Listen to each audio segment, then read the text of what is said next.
ایک فیکشن ہے جس پہ میں تھوڑا سا کنفیوزڈ ہوں کہ وائی آر دے بیہیونگ دس وے. کل رات پی او کے کی لیپا ویلی میں انڈین آرمی کا ایک بڑا ایکشن دیکھنے کو ملا. پاکستان کا آرم ڈپورٹ پوری طرح سے ختم کر دیا گیا. پرووکیٹو فائرنگز پہلے پاکستان کی طرف سے آئی، پر جب بھارت کا جواب آیا تو پاکستان سنبھال نہیں پایا. کچھ چوکیوں کے مکمل تباہ ہونے کی اطلاع تھی. اب بھارت نے کل کی جو رات ہے جو گزری ہے اب سے چند گھنٹے پہلے کچھ ایڈونچرز کیے ہیں. اٹ سمپلی مینس کہ اب ان کو صرف کوئی وجہ چاہیے کمپلیٹ آکوپیشن کی. ایک تو پرائم منسٹر شہباز شریف نے امپارشل انکوائری کی آفر کی، اس کو انڈیا کے آگے سبمیشن کہہ کر قرار دیا. جی ہاں بالکل، they are going for the final solution. شاید 2-3 فرنٹس پہ وہ کچھ اسٹرائکس کریں، جہاں ایئر اسٹرائک بھی ہو سکتی ہے لیکن شاید میزائل کا بھی استعمال کہیں نہ کہیں ہو. India's Modi was harshest response to Kashmir attackers. New York Times نے جو آرٹیکل لکھا ہے، بلکہ جو خبر رپورٹ کی ہے نئی دلی سے، اس کی ہیڈ لائن ہے کہ India seems to be building its case for striking Pakistan. من کی بات جو ہر مہینے وہ کرتے ہیں، اس سے بھی انہوں نے بڑے واضح انداز میں تو کہہ دیا ہے کہ ایکشن تو ہوگا. اب امریکہ کی بھارت کو حمایت، یہ بھی بہت اہم نقطہ ہے. سارے معاملے کو جس طرح ہم نے ہینڈل کیا ہے اس میں فالٹ لائنز کہاں تھی؟ پاکستان کو صرف ایک بھارت کے محاذ سے نہیں بلکہ 2 اور محاذ ایسے ہیں جہاں پر بہت بڑے چیلنجز کا سامنا ہے. تو اس کنٹری کے لیے مشکل یہ ہوتی ہے کہ جس کے اوپر حملہ ہونا ہو کہ وہ کہاں کہاں پر پروٹیکٹ کرے. انہوں نے ایک اور بات بھی کہنا شروع کر دی ہے کہ 40 سے 50 بقول ان کے لانچ پیڈز ہیں. حافظ جی کی الٹی گنتی شروع. بھارت کی بھی جو مشقیں نظر آئی ہیں، جو ایکسرسائز نظر آئی ہیں ابھی تک، وہ نیوی کی بھی انہوں نے ایکسرسائز شروع کر رکھی ہیں. وہ ہیوی ڈپلائمنٹ جو ہے وہ ایئر بیسز پر بھی ہو رہی ہے. ہیوی ڈپلائمنٹ وہ جو آپ کی آرمی ہے اس میں بھی ہے. تو ہر طرف سے ان کی بھی ڈرلز جاری ہیں.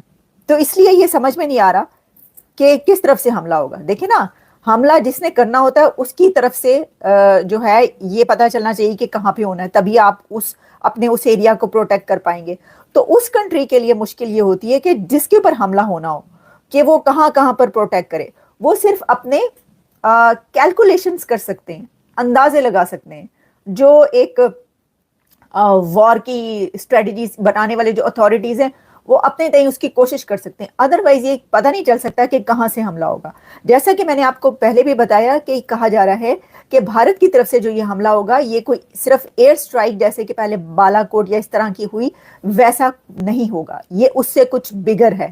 اس سے صرف کچھ بگر نہیں بلکہ بہت بگر ہونے جا رہا ہے. ٹھیک ہے، اچھا اب ہم بڑھتے ہیں اپنی دوسری نیوز کی طرف. اور جیسا کہ میں نے آپ کو بتایا وہ دوسری خبر یہ ہے کہ کوئی بھی جنگ جب شروع ہونے والی ہوتی ہے، بلکہ شروع کیا ہونے والی ہوتی ہے، اب تو جیو پالیٹکس اس طرح چلتی ہے کہ کون کس کے ساتھ ہے یہ پتہ ہی ہوتا ہے. الائنمنٹس جو ہیں وہ پہلے سے ہی ہوئی ہوتی ہیں. اس وقت ایک بڑی ڈیولپمنٹ یہ نظر آئی ہے کہ جو افغانستان ہے وہ لگتا ہے کہ بھارت کے ساتھ مل کر پاکستان کے خلاف لڑے گا یہ جنگ. اچھا، اس کی کیا لاجکس ہیں، ہو سکتی ہیں، یا یہ اندازہ کیوں ہے، یا میں یہ انالیسس کیوں کر رہی ہوں؟ اس کے پیچھے میں آپ کو لاجکس بتا دیتی ہوں جو مجھے سمجھ میں آتی ہیں. جیسے کہ آپ اچھا پہلے ہی بات کر لیتے ہیں کہ یہ بات اس وقت کیوں ہو رہی ہے. انڈیا کا ایک ڈیلیگیشن اس وقت افغانستان میں ہے.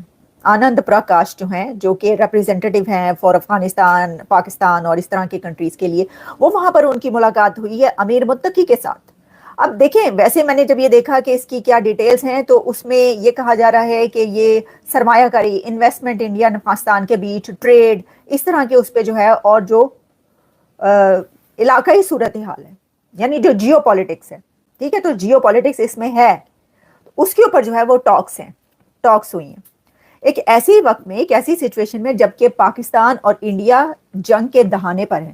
تو کیا آپ سوچ سکتے ہیں کہ افغانستان جو کہ اب تک پاکستان کا پکا دشمن بن چکا ہے وہ پاکستان کو سپورٹ کرے گا؟ یا چلیں یہ تو بات نکال ہی دیں کہ پاکستان کو سپورٹ کرے گا کہ وہ انڈیا کو سپورٹ نہیں کرے گا. اگر کوئی ایسا سوچ رہا ہے تو اس کی بہت بڑی غلط فہمی ہے. اگر افغانستان یہ والا انڈیا کا ڈیلیگیشن، آپ یہ سمجھ لیں کہ یہ ڈاکٹر جے شنکر نے اپنے ایک بندے کو بھیجا ہے افغانستان ٹاکس کے لیے. یہ ابھی تک کی اوورال چیزیں ہو رہی ہیں، لیکن اس کے ساتھ ساتھ جو چیزیں کچھ اور بھی ہوئی ہیں وہ بھی آپ کے ساتھ شیئر کرنی ہے.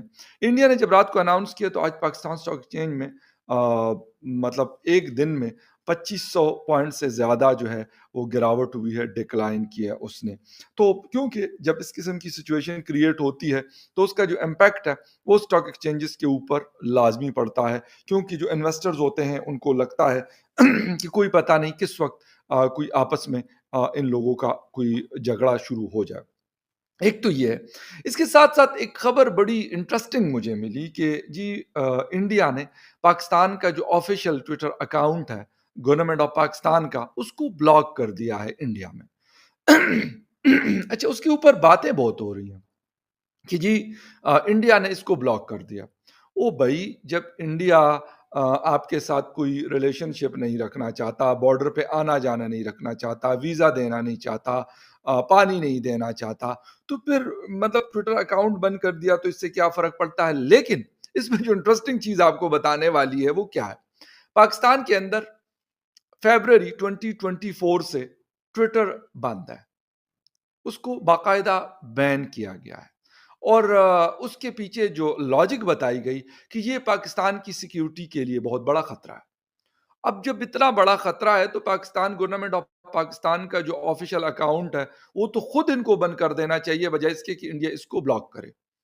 اسی لیے میرے خیال میں یہ واویلا کرنا کہ یہ بڑا جی انہوں نے غلط کیا، یہ بڑا ظلم ہوا، تو آئی تھنک سو پاکستانیوں کو جو خود یہ سارا کچھ کر رہے ہیں ہمارے ساتھ، تقریباً 1.5 سال ہو گیا، لوگوں نے ریٹ پٹیشن دائر کر دی، اس کا بھی کوئی جواب نہیں آیا.